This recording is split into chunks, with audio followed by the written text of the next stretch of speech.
Radio Nuevo Mundo, 930 de la amplitud modulada y en www.radionuevomundo.cl presentamos el programa Barco de Papel. Un espacio que aborda la literatura desde todas las esquinas del arte. Al timón, David Evia. Bienvenidas y bienvenidos. El canal era un río. Amigas y amigos de Radio Nuevo Mundo, reciban ustedes un cordial saludo. Damos comienzo aquí a una nueva versión de Barco de Papel. La ruta de hoy nos hará desembarcar en Elena Cafarena, la letra de los derechos de género. Recorreremos con una musa los textos de la Gaceta Leucade y pasaremos revista a la actualidad literaria. Me acompaña Macarena Castro. Hola, David. En un día tan importante como hoy, el Día Internacional de la Mujer, vamos a conversar efectivamente sobre quién es uno de los grandes emblemas de las luchas de género en el siglo XX en nuestro país y en toda América. Elena Cafarena, quien señalaba: mis estudios de derecho me convencieron de la inferioridad legal de la mujer.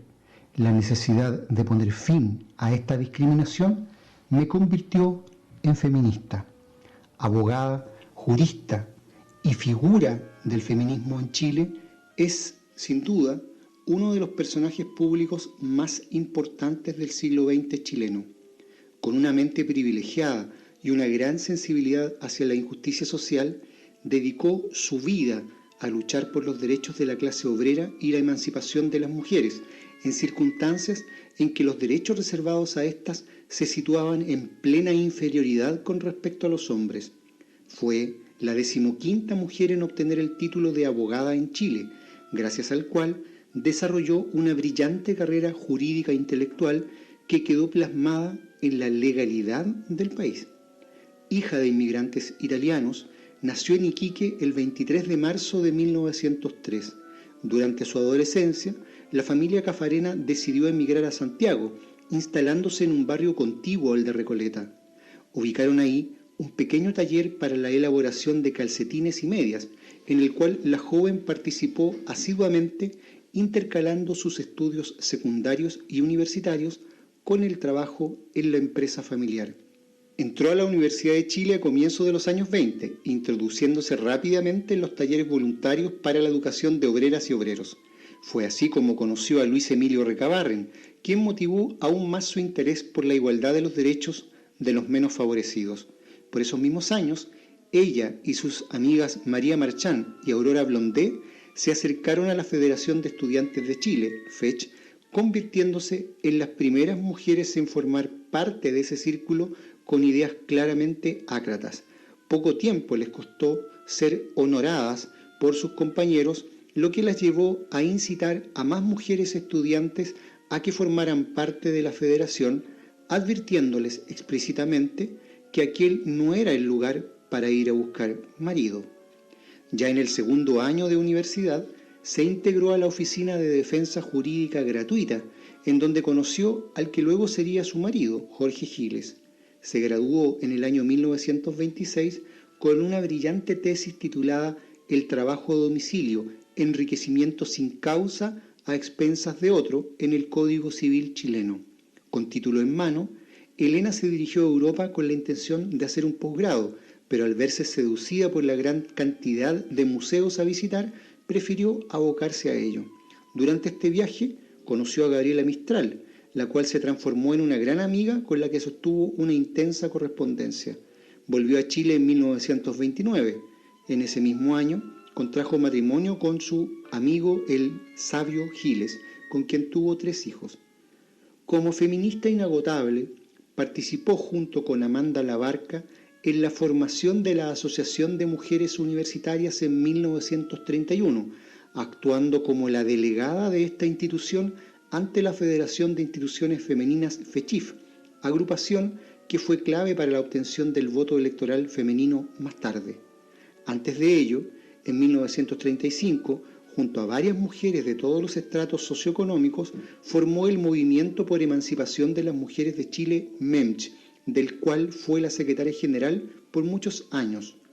Polémico fue entonces el hecho de que sus integrantes se declararan abiertamente feministas y de que Cafarena declarara que los embarazos no deseados, entre muchas otras cosas, constituían una tragedia social. Buena parte de la prensa, así como los sectores más conservadores, no tardaron en tacharlas de destructoras de la familia y de comunistas. No obstante, eso no las detuvo. Cuando en 1938 el radical Pedro Aguirre Cerda llegó a la presidencia, surgieron esperanzas en el conglomerado por conseguir el voto femenino. Así, aprovechando la circunstancia por la cual tanto había luchado, Elena Cafarena, junto a Flor Heredia, redactaron el proyecto de ley que les permitiría a las mujeres votar en todas las elecciones. Sin embargo, con la muerte prematura del presidente, el estatuto legal de la mujer permaneció intacto.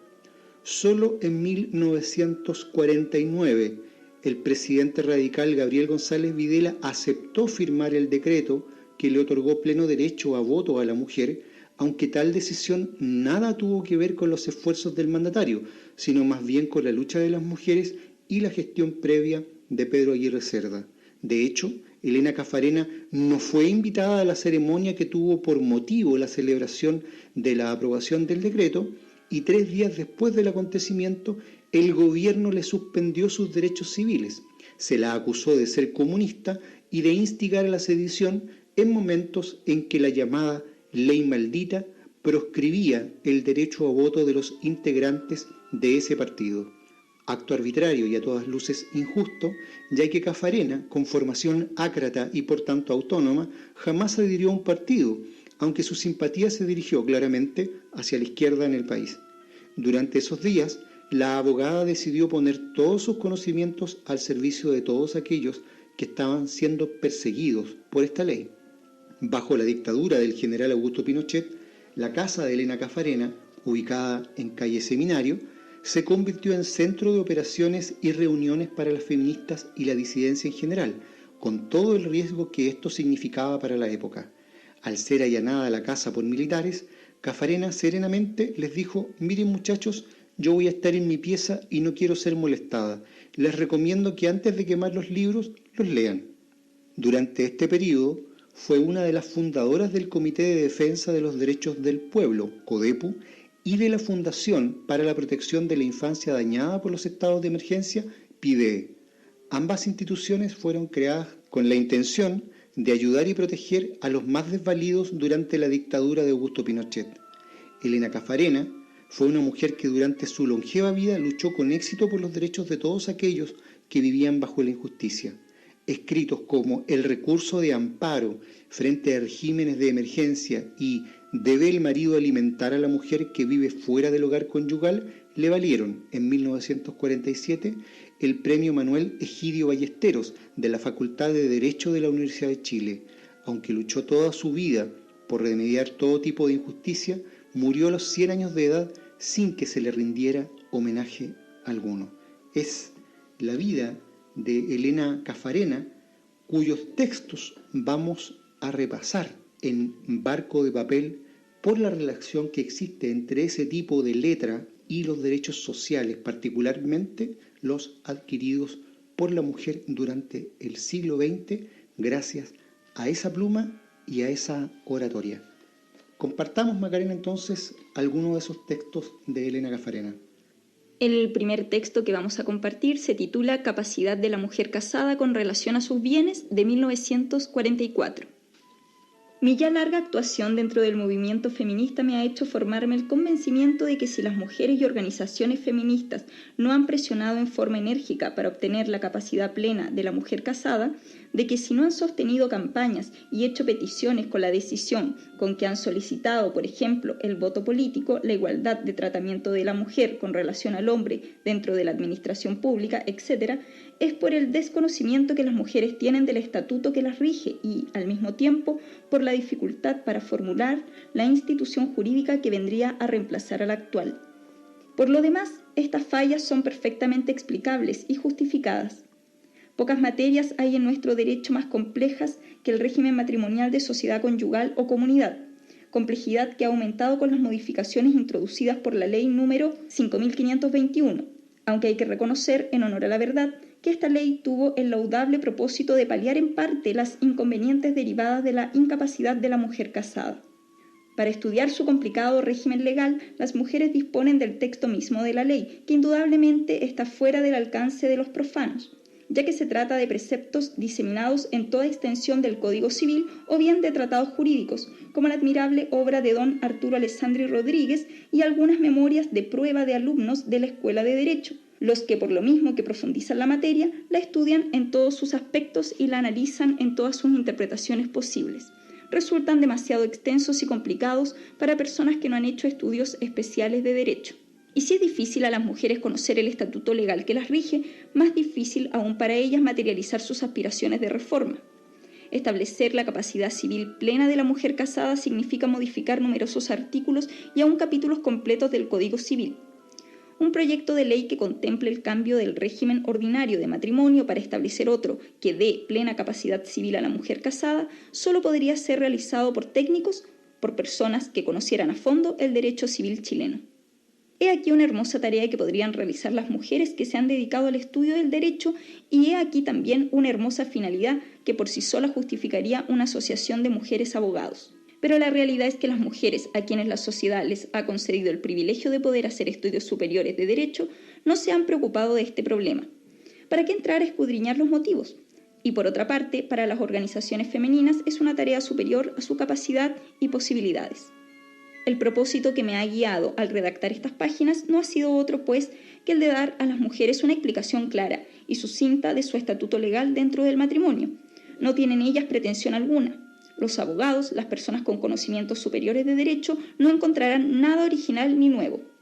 Me he limitado a exponer en la forma más concisa y sencilla que me ha sido posible los distintos regímenes matrimoniales a que pueden estar sujetas las mujeres casadas en nuestro país, enfocándolos especialmente desde el punto de vista de la capacidad o incapacidad de la mujer y de las interpretaciones comúnmente aceptadas por los tratadistas y la jurisprudencia. He reservado mis dudas que algún día, si se presenta la oportunidad, expondré en artículos de crítica jurídica. Me sentiré satisfecha si logro, dentro de la complejidad de la materia a tratar, hacer un resumen fácilmente comprensible, que dé a las mujeres una idea clara de su verdadera situación jurídica dentro del matrimonio en lo que a sus bienes se refiere, y si este conocimiento de su estatuto legal, así como las ideas que insinúo para reformarlo, ideas que por lo demás no son una creación, sino que ya están incorporadas a la legislación positiva de muchos países, aún países americanos, las ayuda en una futura pero próxima campaña para terminar con su incapacidad civil y establecer como régimen matrimonial ordinario el de participación en los gananciales, régimen que no solo da a la mujer mayores garantías con relación al marido y la libera de su sujeción que muchas veces es injusta e irritante, sino que también le permite actuar sin trabas en los negocios y con la expedición que exige el ritmo de la vida moderna. Dentro de nuestro Código Civil, el fruto del trabajo de la mujer no constituía un patrimonio especial, sino que ingresaba al haber social y era, en consecuencia, administrado por el marido con las más amplias facultades. Esta situación se mantuvo hasta el año 1925, fecha de la dictación del Decreto Ley número 328, al que nos hemos referido con el nombre de Decreto Ley Massa, que prescribió que la mujer casada se consideraría como separada de bienes para la administración de aquellos que fuera fruto de su trabajo profesional o industrial. En otras palabras, creó en nuestra legislación el patrimonio reservado. Desgraciadamente, este decreto ley adolecía de los defectos propios de toda la legislación dictada apresuradamente durante los gobiernos de facto e incurrió en omisiones, uso de términos impropios y errores de redacción que dieron lugar a toda suerte de interpretaciones contradictorias e hicieron ilusorios sus beneficios. El mérito fundamental de la ley número 5521 estriba en haber reglamentado en forma efectiva el patrimonio reservado, corrigiendo los defectos, aclarando los conceptos y llenando los vacíos del decreto ley número 328, ya que, como luego lo comprobaremos, la situación jurídica de la mujer, aún después de las reformas introducidas por esta ley, no ha mejorado en forma que esté en consonancia con el ritmo actual de la vida de los negocios. De acuerdo con esta reglamentación, para que un bien ingrese al activo del patrimonio reservado y sea considerado como tal, se requiere, primero, que el bien tenga su origen en el trabajo de la mujer o sea fruto de esos bienes. Segundo, que provenga de un trabajo realizado durante el matrimonio. Y tercero, que el trabajo que ejerce la mujer sea separado del marido. En consecuencia, no son reservados y no están sujetos al régimen jurídico de los bienes reservados los siguientes. Primero, los que la mujer adquiera por otro medio que no sea su trabajo en cualquier época, por ejemplo, los que adquiera por donación, herencia, legado, en el juego, etc. Segundo, los bienes adquiridos por el trabajo que la mujer realizó antes del matrimonio y, tercero, los bienes adquiridos en un trabajo en común o en colaboración con su marido. Con relación a los bienes que forman el patrimonio reservado, la mujer casada bajo el régimen de comunidad o sociedad conyugal es plenamente capaz, es decir, puede realizar por sí sola y válidamente cualquier acto jurídico, sea de simple administración o de disposición. Pero si la mujer casada es menor de edad, o sea, menor de 21 años, se equipara su situación a la de las solteras menores de edad y se prescribe que no puedan gravar o enajenar sus bienes raíces sin decreto judicial dictado con conocimiento de causa. Sobre los bienes reservados, el marido no tiene poder ni facultad de ninguna especie, a menos que obre como mandatario de la mujer. Esto que en teoría parece como una conquista apreciable y un avance digno de elogio, en la práctica tiene un valor muy mediocre. En efecto, como la plena capacidad de la mujer casada en relación con su patrimonio reservado deriva del hecho de ejercer o haber ejercido durante el matrimonio un trabajo remunerado separado del que ejerce su marido, será menester acreditar esta circunstancia especial cada vez que se sostenga la validez de un acto celebrado por ella dentro del giro de sus negocios o trabajo o en relación con bienes de su patrimonio reservado, ya que esta capacidad de la mujer casada es una capacidad de excepción y, de acuerdo con un principio universal de derecho, la prueba incumbe al que sostiene una proposición contraria al orden normal. Aquí estriba el principal defecto del régimen jurídico adoptado por la ley número 5521, o sea, el considerar como circunstancia excepcional la capacidad de la mujer casada y su incapacidad como regla general o circunstancia normal.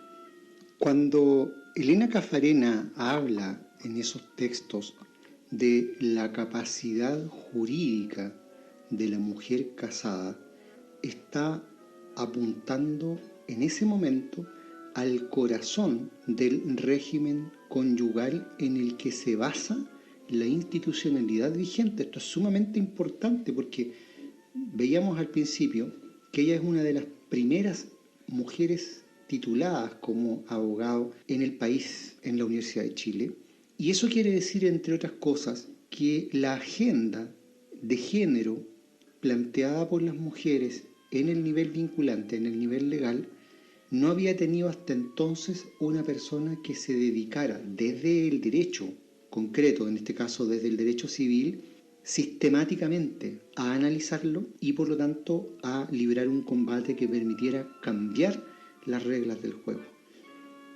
Como este es un programa de literatura, lo que podremos hacer para dar a entender el tremendo trabajo teórico que desarrolla en este plano Elena Caffarena y que tuvo tantos frutos a la larga, es comparar la tarea suya con la de una persona que se ve abocada a analizar una novela de varias miles de páginas, que vendría siendo el conjunto de normas vinculadas al derecho civil chileno, además del Código Civil propiamente tal, pero que además contiene una serie de normas que no siguen un orden lógico, sino que contienen elementos que van a ser, por ejemplo, reglamentados en un decreto. ¿Qué quiere decir? Que en la práctica, solo al analizar el conjunto de esas normativas, Elena Caffarena pudo demostrar jurídica e institucionalmente en el país que el régimen vigente desfavorecía la autonomía de la mujer, favorecía la acumulación privada de ingresos del hombre dentro del matrimonio y que por lo tanto la institución matrimonial misma, de la que tanto se llenaban la boca los representantes de los sectores más conservadores del país en ese momento, la familia entonces era per se un modelo de empobrecimiento incluso de aquellas pocas mujeres que habían logrado, por su esfuerzo, conseguir algunos ingresos. Primero, se declaraba la incapacidad jurídica de la mujer en la inmensa mayoría de los casos, y eso ella lo estableció. Pero segundo, cuando una mujer llegaba a tener ingresos propios, se le exigía a ella, no al marido, que esos ingresos fueran habidos en un trabajo completamente independiente al del marido, cosa que era prácticamente imposible en ese tiempo, salvo para algunos oficios, pero además en esos escasos oficios en que aquello era posible para una mujer, se le exigía, vía decretos, que ella presentase documentos tributarios que estableciesen la existencia plenamente autónoma de ese trabajo, de esa fuente laboral y de esos ingresos. Entonces la situación no era simétrica y por primera vez en la historia de Chile, eso que alguien podía haber olfateado desde el derecho, aquí encontraba en Elena Caffarena un respaldo tremendo, argumental, que fue motivo de admiración, no solo en Chile, sino que en toda América. Eso fue Elena Caffarena, un aporte teórico al desarrollo de los primeros grandes lineamientos de derechos de la mujer en el ámbito del derecho civil. Primero, ese es su primer aporte. Y desde luego que eso es relevante en un momento en que recién tenemos las primeras generaciones de mujeres que ingresan a la universidad y además con una asimetría muy grande porque son muy pocas las que entran a la universidad en relación al universo en total, al universo de personas que ingresan a la educación superior y pueden plantear este tipo de argumentaciones. En Barco de Papel, por Radio Nuevo Mundo, escuchamos Vamos Mujer.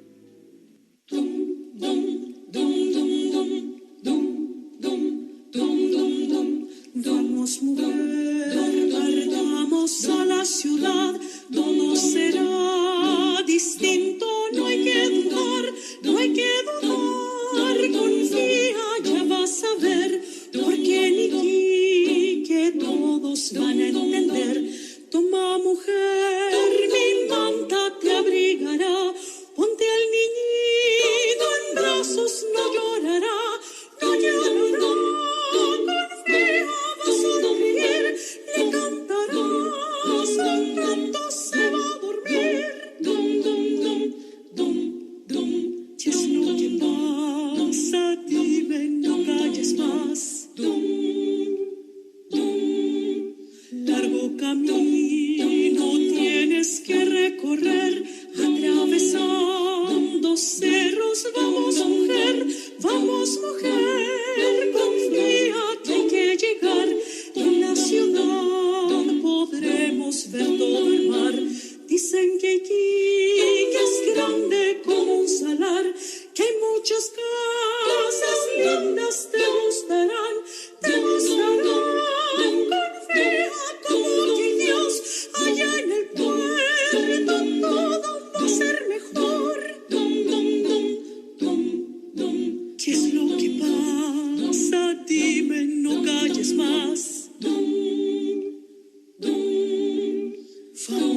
Escuchábamos Vamos Mujer. En este programa que Barco de Papel por Radio Nuevo Mundo está dedicando a Elena Cafarena, la letra de los derechos de género. Junto con la dimensión de desarrollo del derecho civil en relación con las mujeres, Elena Cafarena, en cuanto intelectual, fue también redactando un sinnúmero de documentos que van tejiendo la historia del movimiento feminista a través del tiempo, que es un proceso que no llega de golpe al país y que no tiene informada de manera universal a las mujeres que quieren interesarse en este tipo de actividades. Para muchas personas en el país era toda una curiosidad siquiera hablar de feminismo, cuando no, muchas de sus dirigentes eran repudiadas por parte importante de la población. No era fácil darse a entender en ese momento. Y es en ese marco que Cafarena desarrolla estos documentos que buscan aportar a la comprensión colectiva sobre el proceso que se estaba gestando en el mundo y su relación con el país. Y respecto a ese tema, David, vamos a compartir de un capítulo en la historia del feminismo, las sufragistas inglesas de 1952. A manera de exordio, dice: el feminismo es un fenómeno social. Como tal, no se origina accidentalmente. Tiene sus fundamentos en la realidad misma. Emerge de los acontecimientos y posee características y leyes propias. De la misma manera que no han sido los líderes obreros los que crearon la organización del proletariado, el movimiento feminista no ha nacido porque relevantes figuras, en un momento determinado, centraran en él su acción, o porque las instituciones trabajaran por la liberación de la mujer. La acción organizada de la mujer fue la expresión de una realidad ya existente.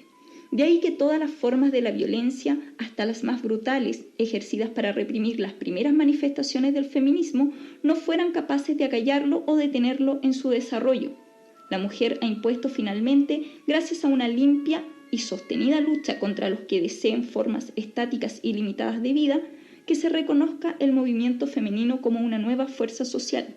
Fue la revolución industrial la que, al aventar a las mujeres de su casa para incorporarla al gran trabajo productor, originó tal cúmulo de situaciones desconocidas en la colectividad, que concluyó por crear finalmente una mujer nueva, con diferente conciencia de su posición y de sus posibilidades. Desde que el maquinismo comenzó su gigantesca absorción de mano de obra barata, la mujer sintió que entraba en un mundo que no se acomodaba en absoluto para recibirla. Su vida, en cambio, se había transformado profundamente al duplicarse sus responsabilidades. A sus obligaciones domésticas se juntaba ahora su nueva actividad de productora fuera del hogar. Esta situación contradictoria la empujó a veces tímidamente, otras con desesperación, pero muchas también con serenidad, hacia las fuerzas nuevas que nacían de la sociedad industrial y comenzaban a plantear sus reivindicaciones. La reacción intentó rescatar a las mujeres hinchando el manto de la caridad. Sistemas pseudo-filosóficos se encargaron de cultivar en ellas el sentimiento de inferioridad respecto al hombre, recalcando que dicha condición estaba arraigada en la naturaleza misma de las cosas. Gran número de mujeres se restaron a la lucha por el peso de los prejuicios, por el lastre de actitudes decantadas en siglos de sujeción y por el falso embrujo de teorías apadrinadas por pensadores y hombres de ciencia. Muchas se dieron al llamado que se esconde bajo el lema, más emotivo que verdadero, de reina del hogar. Estas mujeres, al sumarse a las fuerzas conservadoras, entorpecieron obstinadamente la marcha creciente del movimiento femenino. Pero el axioma de que cuanto es socialmente verdadero es invencible se cumplió aquí una vez más. La lucha por los derechos de la mujer nutría su vigor más permanente en la vida dura de todas aquellas que, lanzadas en las distintas actividades del trabajo, encontraban una organización social siempre pronta a explotarlas y posponerlas. Organización fría, feroz, inexorable, dentro de la cual a la agotadora actividad frente a la máquina del taller o en la oficina se sumaba al final del día la tarea del hogar, junto al fogón de la cocina. El feminismo, con sus propósitos y afanes de emancipación, nació bajo un signo de combate, pero la ideología de sus grupos dirigentes más connotados, reconocidos en la historia como los precursores, no fue jamás revolucionaria. Es decir, no trató de transformar profundamente la sociedad, sino tan solo de incorporar activamente a la mujer a la sociedad existente. Las feministas de la época heroica creían sinceramente poder perfeccionar dicha sociedad al obtener derechos y responsabilidades, no solo porque la conquista del voto ampliaría las bases del proceso democrático, sino también porque estimaban en mucho el valor de su pureza social como fuerza no contaminada con la corrupción política o administrativa. Es preciso señalar además 3 circunstancias fundamentales para comprender el carácter y las limitaciones con que nació el movimiento feminista.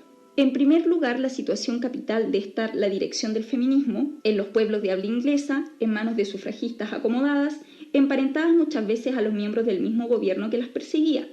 Enseguida, el error de los partidos socialistas de dejar el movimiento entregado a su propia suerte, como consta de los acuerdos del Congreso de Stuttgart en 1907. Finalmente, no fue menos importante la falta de una participación más intensa de las obreras en las etapas iniciales de la lucha por el voto, motivada en la imposibilidad para actuar en que muchas se encontraban ante el agobio de sus problemas económicos y domésticos.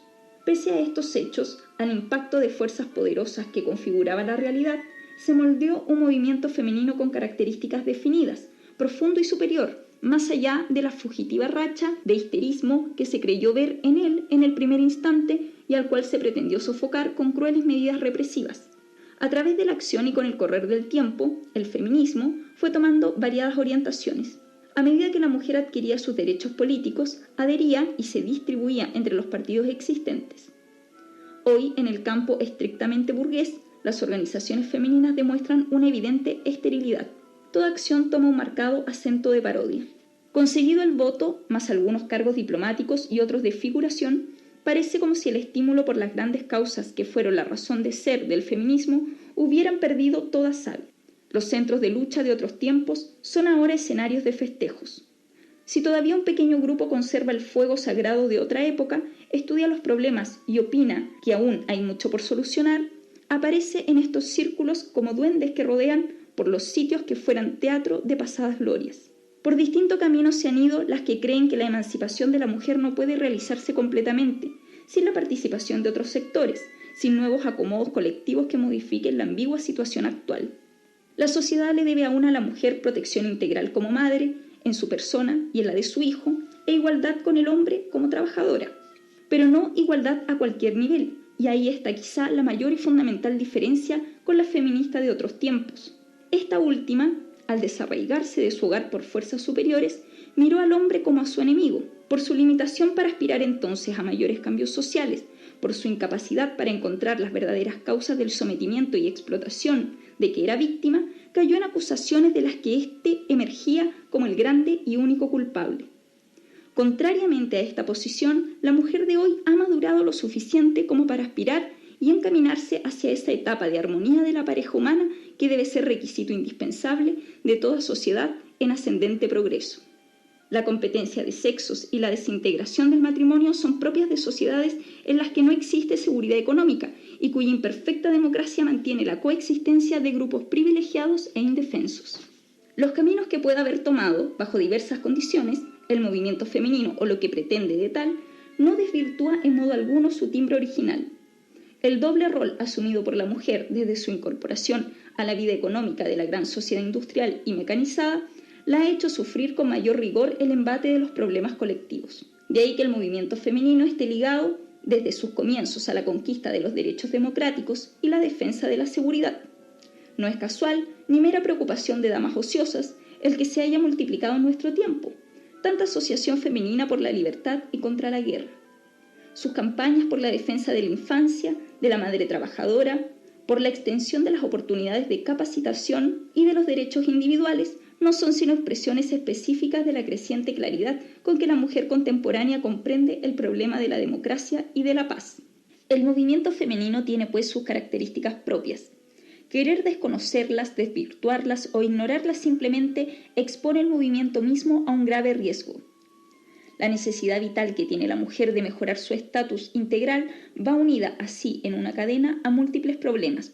Las soluciones, sin embargo, no parecen las mismas a las interesadas y van, por lo tanto, a buscarlas en distintas tiendas.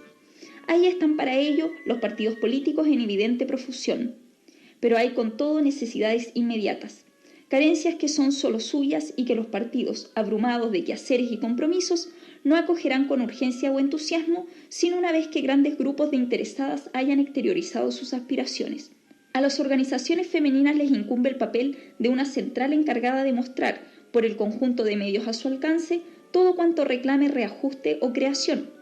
De ahí los partidos políticos podrán recibir sus mensajes a través de sus respectivas afiliadas, porque no deben estas organizaciones pretender suplantar a los partidos o prescindir de ellos, convirtiéndose en partidos políticos femeninos. En esa forma se disgrega, confunde y aísla a la mujer. De nada vale tampoco conservar el nombre de organización que se dedica exclusivamente a los problemas de la mujer, si la acción sigue estrechamente una bandera partidaria de cualquier color o aún, lo que hoy es más grave, los pasos de un gobierno. El interés de la mitad de un pueblo es de mayor importancia y permanencia que la inmediata cercanía del poder. Necesitan las agrupaciones cierta independencia para emitir sus juicios y sus críticas. De esta única manera se hacen respetar y establecen el principio de que la ayuda gubernamental debe existir gratuitamente, sin necesidad de comprarla con tributos palaciegos o inadmisibles claudicaciones. Basta meditar cuán corto es, mirado a la distancia, el tiempo en que va el poder de una a otras manos, o sea, de una a otra política gubernamental. Si la acción impresa al movimiento femenino está sujeta a tales cambios, irá naturalmente a la deriva hasta caer en cualquier momento en iniciativas equivocadas, como son, por ejemplo, a nuestro juicio, las leyes protectoras. Por cierto que las fuerzas tradicionalistas que operan en la vida colectiva buscan por todos los medios sustraer el máximo de mujeres a una posición de combatividad. Saben bien cómo ellas representan un rico aporte a las fuerzas progresistas que habrán de demoler el reaccionarismo y las discriminaciones. Por eso es que desde estos sectores se multiplican los llamados a los sentimientos, a la dignidad femenina, a la femineidad, a las virtudes hogareñas. Son las mismas armas que en el siglo pasado se esgrimieron para denigrar, desfigurar y escupir a las valerosas inglesas que conquistaron para las mujeres del mundo los primeros escalones en el camino de su liberación. Sabemos cómo existe hoy en nuestro país una urgente necesidad de conglomerar el movimiento femenino sobre una línea sincera y clara de acción. La realización de esta tarea implica, sin embargo, reconocer errores, enmendar rumbos, abocarse al estudio reflexivo y asumir responsabilidades con valentía y ánimo elevado. Las mujeres no debemos olvidar que cada conquista en el movimiento femenino ha sido lograda a través de una lucha sostenida. Este mero recuerdo debería darnos mayor prestancia y seguridad. Este convencimiento debería ser nuestra mejor defensa contra las tendencias que buscan confundirnos para restarnos al proceso democrático general. 1000 problemas urgentes nos aguardan, problemas que reclaman una acción mancomunada de todos los grupos femeninos y que de realizarse con amplitud y sinceridad repercutiría hondamente en nuestra vida colectiva. Empecemos por las tareas más inmediatas, pero empecemos ya y sin temor. Kaiser Wilson, decían los letreros de las feministas norteamericanas en plena guerra de Estados Unidos contra Alemania en 1917, usted no puede salir a defender la libertad al exterior si ella no existe en su país. Hay una perenne enseñanza en las actitudes asumidas por las mujeres en sus luchas, en nuestro país, como en otras tierras y en otras generaciones. Sepamos aprovecharla. Sepamos aprovecharla, dice sobre esa experiencia de la historia Elena Caffarena, en esa lección Macarena que hoy día es clave para la comprensión del mundo. Ha pasado prácticamente un siglo y lo que está denunciando ahí Elena Caffarena de manera muy lúcida es que hubo un momento en la historia del desarrollo de distintos feminismos en diversas partes del mundo en que finalmente mujeres de la clase privilegiada o más o menos privilegiada se contentaron con una agenda que consistía en el ámbito de la representatividad en cargos públicos, de la institucionalidad, entre esos menciona el mundo de la diplomacia, está hablando claramente de sistemas compensatorios de carácter simbólico, pero agrega: no sacamos nada con otorgar esos derechos de representación a la mujer si no estamos cambiando al mismo tiempo la concepción de clase del Estado, porque ella dice: no olvidemos que la situación en la que se encuentra absolutamente desfavorecida la mujer y sin condiciones de igualdad tiene como base, tiene como soporte un modelo social que opera sobre la sociedad en su conjunto. Entonces nos llama la atención ella sobre ese acento puesto en el mecanismo de la representatividad del discurso de las élites femeninas de entonces y también en la trampa liberal de pretender que la causa de los problemas de las mujeres fuesen los hombres. Y ella diluye esas dos fantasías con las que durante mucho tiempo se impidió a los sectores populares de sexo femenino acceder a cuotas de poder. Repito, no sirve cambiar el eje de representación si simultáneamente no se está cambiando, señala ella, la concepción de clase del Estado. Ella está asimilando la cuestión social y otro elemento importante, también hoy día en que está tan de moda, por ejemplo, denostar la organización política en general, ella está diciendo no, las organizaciones feministas no tienen por qué sustituir el rol de los partidos políticos, pero lo dice porque ella sí se imagina a las mujeres liderando los partidos políticos, no sustituyéndolos con organizaciones de carácter social. Es muy interesante en eso y es muy sincero lo que hace porque ella además en su vida cotidiana va a conversar con un amplísimo espectro de partidos políticos y la prueba de eso y uno de los resultados de lo mismo es que poco a poco las reivindicaciones que ella ha argumentado en el nivel jurídico se van a ir convirtiendo en una realidad política por una parte en cuanto a agenda y por otra parte en una realidad legislativa. Como señalábamos desde el principio, ella es uno de los grandes, para muchos principal, líder de la larga lucha por alcanzar el voto femenino.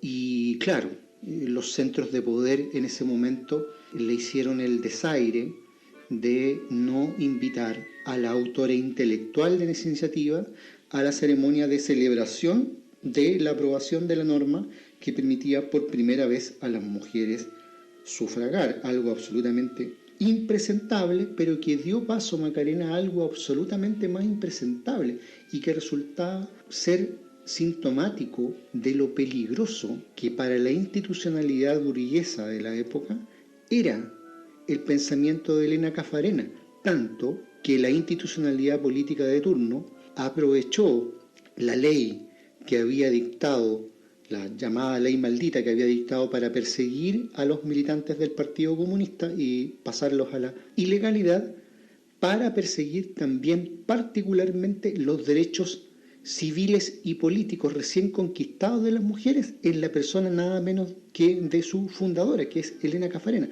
Y el episodio en que ella es notificada de que pierde su derecho a sufragio, algo realmente escandaloso, queda registrado en su propia correspondencia porque ella además es autora de un sinnúmero de cartas que tienen un tono muy interesantemente político, insisto, en una época en que la incursión de las mujeres en la vida política cotidiana era a ojos de la sociedad en general algo tan novedoso como el derecho a voto y como lo había sido en las décadas precedentes el ingreso de la mujer a la vida universitaria.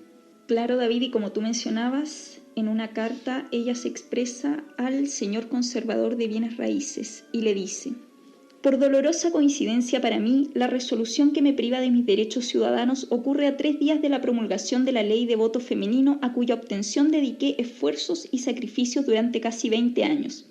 En el acto que tuvo lugar en el Teatro Municipal, con motivo de la promulgación de dicha ley, he obtenido mi ausencia voluntaria y de haber puntualizado enérgicamente dentro de la Federación de Instituciones Femeninas mis discrepancias con su directiva, discrepancias que me movieron a presentar mi renuncia del cargo de vicepresidenta, para el que había sido elegida por 114 votos en un total de 118 delegadas.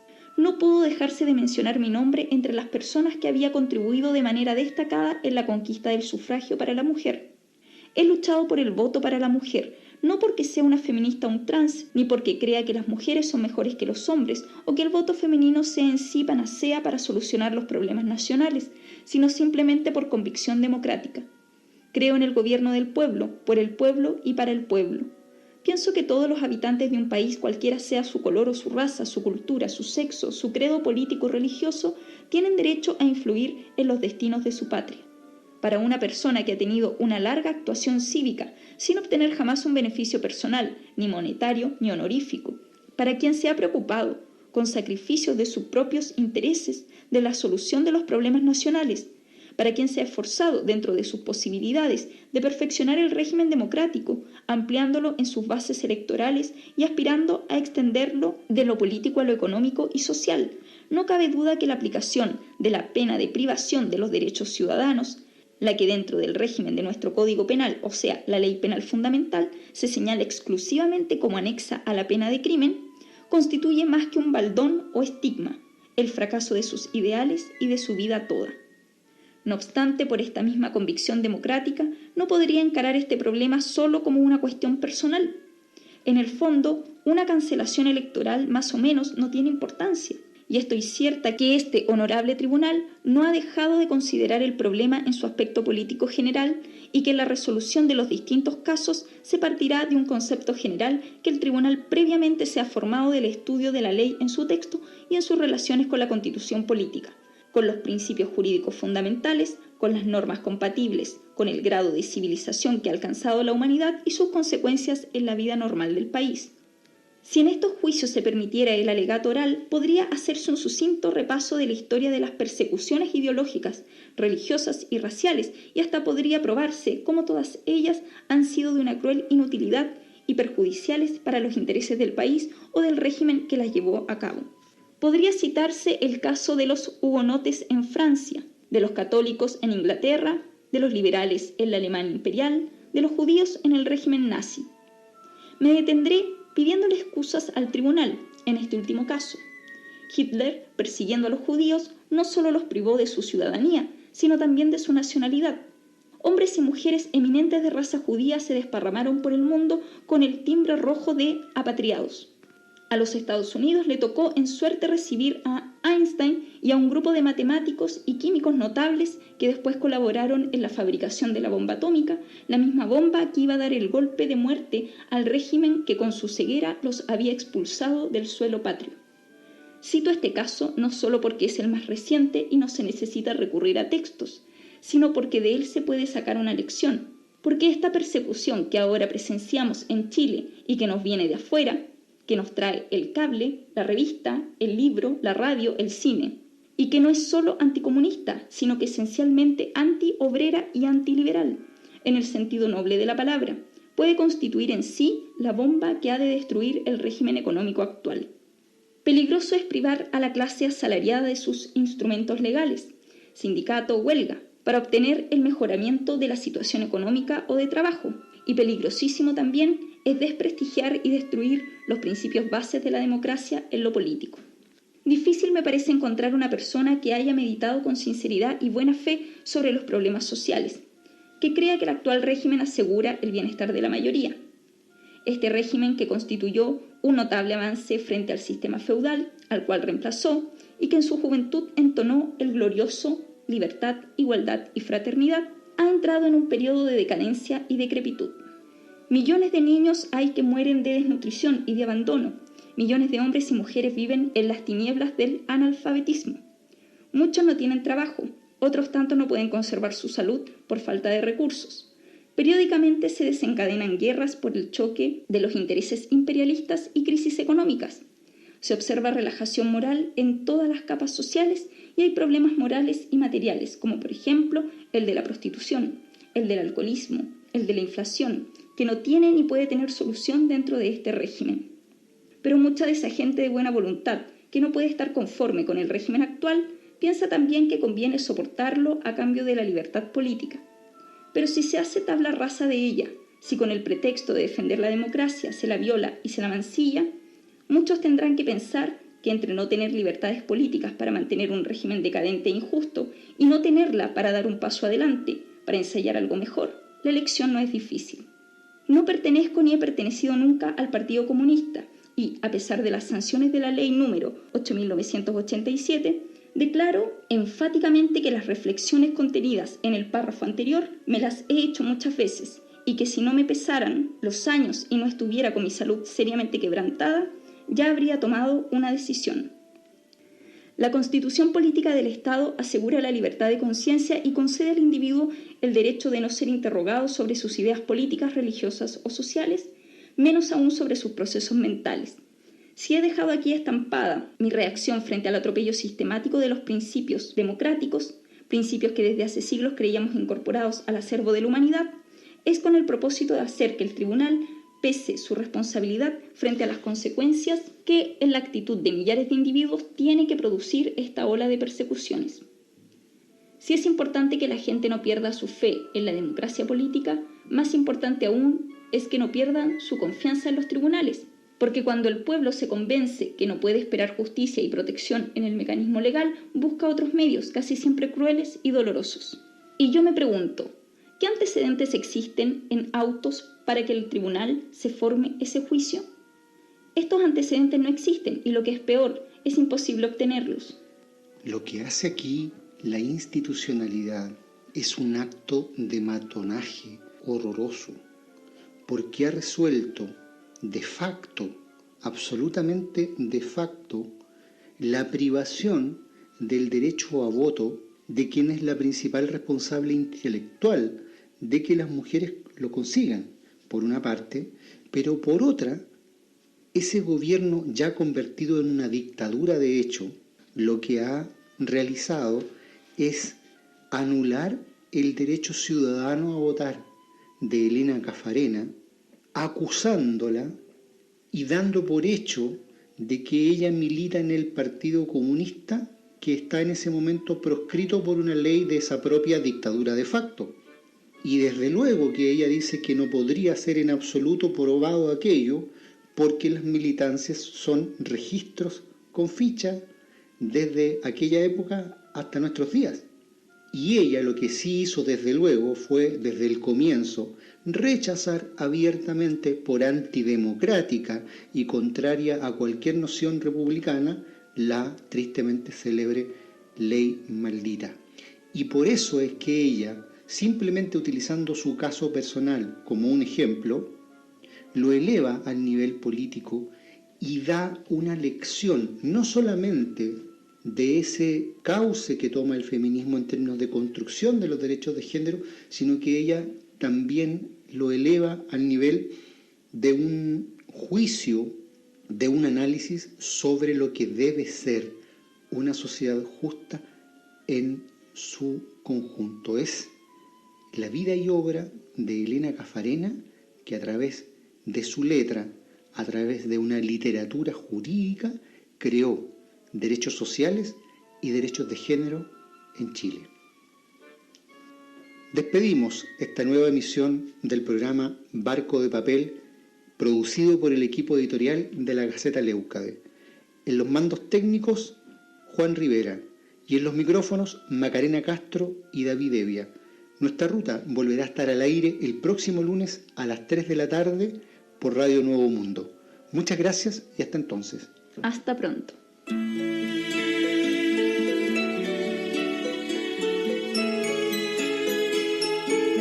En Radio Nuevo Mundo, 930 de la amplitud modulada y en www.radionuevomundo.cl finaliza el programa Barco de Papel, un espacio que aborda la literatura desde todas las esquinas del arte.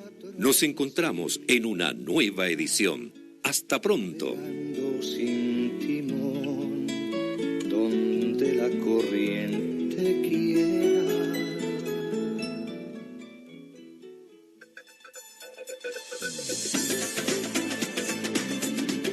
En Chile, para Chile y el mundo, estás escuchando Radio Nuevo Mundo.